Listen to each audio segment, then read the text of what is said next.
हैदराबाद में जेल खाते सिंध जे 21 बेसिक ट्रेनिंग कोर्स जी passing out parade. Khan Mohammad Mallah जी रिपोर्ट मुताबिक़ हैदराबाद जेल खाना जात सिंध जे कान एस्टेब्लिश जे 21 बेसिक ट्रेनिंग कोर्स जे पासिंग आउट परेड हैदराबाद में शान और शौकत से मुनक़िद थी, जंहिंमें आला सरकारी शख्सियतुनि वारे अंग में शिरकत की। तकरीब जी सदारत सूबाई वज़ीर जेल खाना जात works and services Sindh Ali Hasan Zardari मेहमान ख़ुसूसी तौर शिरकत कई, जॾहिं त inspector general Sindh president Fida Hussain Mastoi बि ख़ुसूसी मेहमान तौर शिरकत कई।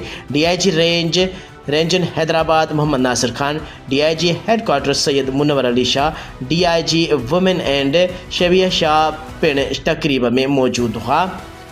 Sindh prison staff training institute Hyderabad के प्रिंसिपल अब्दुल करीम अब्बासी मोज़ज़ मेहमान जी गर्मजोशी से आदर भाग किया। तकरीब में 109 तरबियत याफ्ता रिक्रूट्स नज़्म ज़ब्त से भरपूर परेड पेश कई, जॾहिं त जवाननि तरफ़ां कराटे ड्रिल ऐं टेक्निकल स्किल्स जा अमली मुज़ाहिरा पिण कया विया, जिन खे शिरकत कंदड़नि साराहियो। मेहमान ख़ुसूसी अली हसन ज़रदारी पासिंग आउट थींदड़ जवाननि खे मुबारकबाद ॾिनी ऐं चयो त जेल फोर्स जा नवां अहलकार अवाम ऐं रियासत जे ख़िदमत लाइ मुकमल तौर ते तैयार आहिनि। हुन सिंध प्रेज़न स्टाफ ट्रेनिंग इंस्टीट्यूट के मुल्क जी बहितरीन पेशावराना तरबियत ॾींदड़ इदारनि मां हिकु करार ॾिनो। तकरीब में आफ़ीसरनि पंहिंजे ख़िताब में चयो त जेल खाना जात सिंध जदीद सुधारनि ऐं पेशावराना तरबियत जे नए दौर में दाख़िल थी चुको आहे, जॾहिं त नवां पासिंग आउट थींदड़ जवान हिन निज़ाम खे वधीक मज़बूत बणाईंदा।